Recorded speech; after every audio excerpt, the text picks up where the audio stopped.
کچھ ایسے سوالات کرنا چاہتا ہوں جو پاکستان کے اندر آج کل بحث ہو رہی ہے کہ یہ کون کون سے لوگ آپ نے چن لیے ہیں, کہاں کہاں سے چن لیے, اور بڑے بڑے اداکار کا ہے, اور بہت ساری اس طرح کی چیزیں ہیں جو ڈیبیٹ ہو رہی ہے. لیکن میں سب سے پہلے آپ سے جاننا چاہتا ہوں کہ اس کی تیاریاں کہاں تک پہنچی ہیں. اتنا بڑا سٹی بنا, 3 ارب روپے اس پر لگا رہے ہیں. جو آڈیشنز تھے وہ کس مرحلے میں ہیں, ڈرامے کی جو شوٹنگ ہے وہ کب سے شروع ہو رہی ہے, کیا ڈیٹیلز ہیں ڈاکٹر کاشف انصاری صاحب؟ جی فیصل بھائی السلام علیکم. السلام علیکم. شکریہ آپ کا, ایک بار پھر آپ نے اپنے پروگرام میں بلایا مجھے اور مجھے عزت بخشی.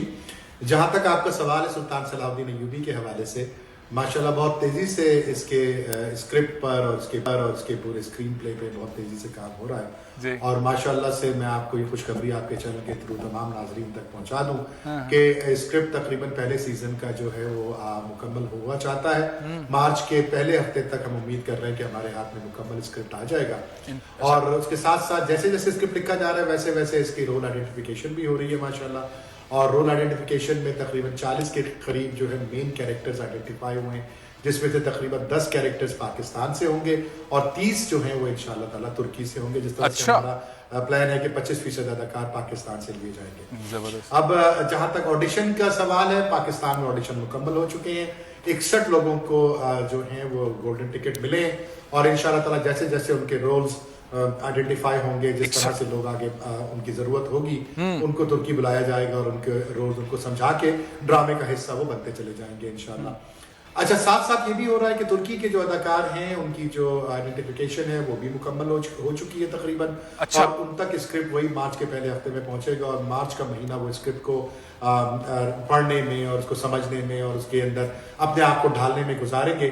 اور مجھے اللہ کی ذات سے امید ہے کہ اپریل کے مہینے میں اس ڈرامے کی شوٹنگ شروع. اچھا ڈاکٹر صاحب یہ بتائیے, یہ ڈرامہ تو بہت ہی تاریخی ہے, اس میں کوئی شبہ نہیں, جو مطلب بڑا انتظار کیا جا رہا ہے اس ڈرامے کا, اور جو آڈیشنز ہوئے ہیں, جو 61 نام کا آپ نے ذکر لیا, میں بھی تصاویر دیکھ رہا تھا, وہ نام دیکھ رہا تھا, اس میں پاکستان کے جو نامور فنکار ہیں, جو بڑے آرٹسٹ ہیں, وہ حصہ نہیں لے رہے.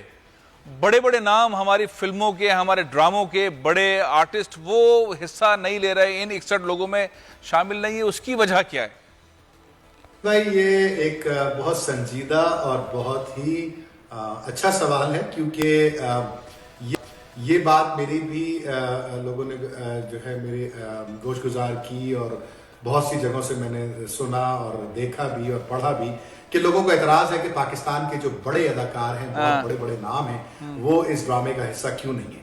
اس کا جواب میرے پاس اس لیے نہیں ہے کیونکہ اگر آپ آڈیشن نہیں دیں گے تو پھر آپ اس ڈرامے کا حصہ نہیں ہوں گے.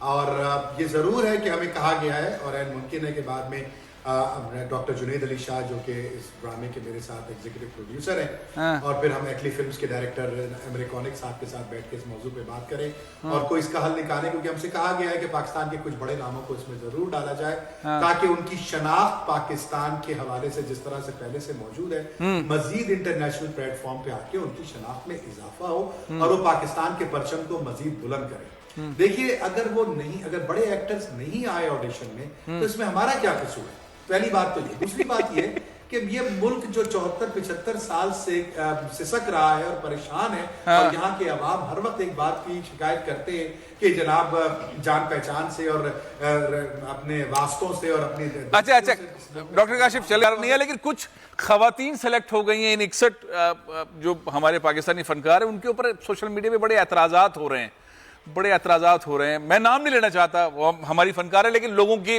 تنقید ہے. ایسے فنکاروں کی سلیکشن بھی ہو گئی ہے جن کے اوپر بہت زیادہ سوال اٹھ رہے ہیں ڈاکٹر کاشف. بھائی دیکھیے, اچھا ہوا یاد آ گیا مجھے, عائشہ عمر صاحبہ اور اشنا شاہ صاحبہ اور اس طرح کے بہت سے بڑے بڑے نام ہیں کہ جو آپ کے پچھلے سوال سے میں اس کو منسلک کر رہا ہوں اس جواب کو, کہ وہ تشریف لائے سارے لوگ, وہ ایک پروسیس سے گزرے, ان کو چند لائنیں دی گئی, انہوں نے آڈیشن دیے, اس میں کچھ ان سے غلطیاں بھی ہوئیں, کچھ اچھائیاں بھی ہوئیں, اور وہ اس پروسیس سے گزرنے کے بعد سلیکٹ ہوئے. تو یہ کہنا کہ کوئی بھی بڑا نام نہیں ہے, میں شاید یہ زیادتی ہو جائے گی.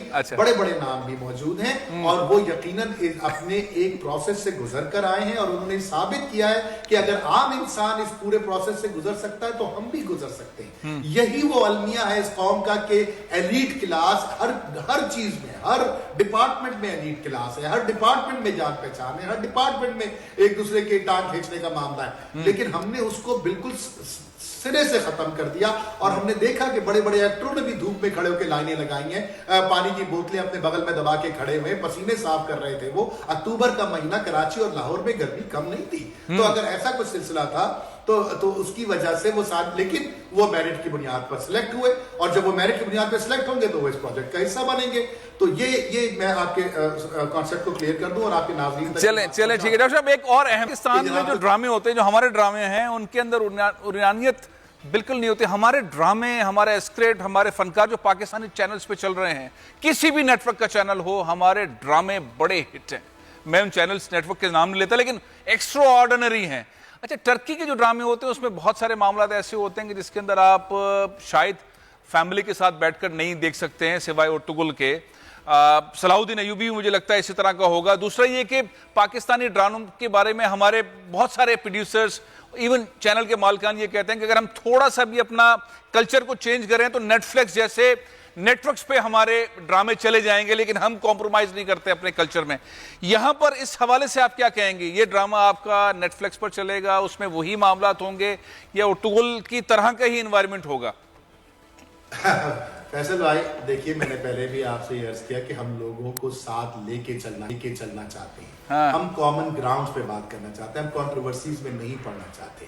لیکن مسئلہ ہمارے کلچر کا, ہمارے معاشرے کا یہ ہے کہ 75 برسوں میں ہم نے تعلیم کے اوپر وہ توجہ نہیں دی. ہم پڑھتے نہیں ہیں, ہم سیکھتے نہیں ہیں, نہ ہم تاریخ پڑھتے ہیں, نہ ہم سائنس پڑھتے ہیں, نہ ہم لٹریچر پڑھتے ہیں. جس میں تو کوئی اگر پڑھیں گے نہیں تو پھر ہم, اگر ڈرامہ انڈسٹری کی میں بات کروں تو ہم کانٹینٹ کہاں سے بنائیں گے؟ ہمارے پاس وہ دماغ نہیں بچے جو آج سے 30 40 50 سال پہلے ہوا کرتے تھے, کہ جن قاسم جلالی صاحب ہوئے, اصغر ندیم سید صاحب ہوئے, اس طرح بانو قدسیہ صاحبہ تھی, اشفاق احمد صاحب تھے, جو تعلیم کے میدان میں سب سے آگے ہوا کرتے تھے. اگر تعلیم نہیں ہوگی تو پھر اس قسم کے جوابات دیے جائیں گے نا بیٹھ کر کے ٹی وی چینلز کے اوپر کہ جی ہمارے کانٹینٹ میں بےہودگی نہیں ہوتی, ہمارے کانٹینٹ میں جناب گندے گندے سین نہیں ہوتے, اس لیے نیٹ فلکس نہیں لیتی. یہ ایسی باتیں نہیں ہیں. بات یہ ہے کہ ہمارے پاس کانٹینٹ ہی نہیں ہے, ہمارے پاس کوئی موضوع ہی نہیں ہے, ہم پڑھتے نہیں ہیں, ہم ریسرچ نہیں کرتے, ہم ان آنکھوں سے نہیں دیکھتے کہ جو ایک معاشرے کو سدھارنے کی آنکھیں ہیں. دیکھیے فرق صرف اتنا ہے کہ اگر آپ کو معاشرے کو سدھارنے کی ذمہ داری دی گئی ہے, کیونکہ آپ ایک چینل کے اونر ہیں, آپ ایک ٹیلی ویژن ایکٹر ہیں, آپ ایک لیڈر ہیں, آپ ایک سیاستدان ہیں, تو پھر آپ کی سوچ بھی ویسی ہونی چاہیے. آپ تعلیم حاصل کریں, آپ ریسرچ کریں, آپ پڑھیں.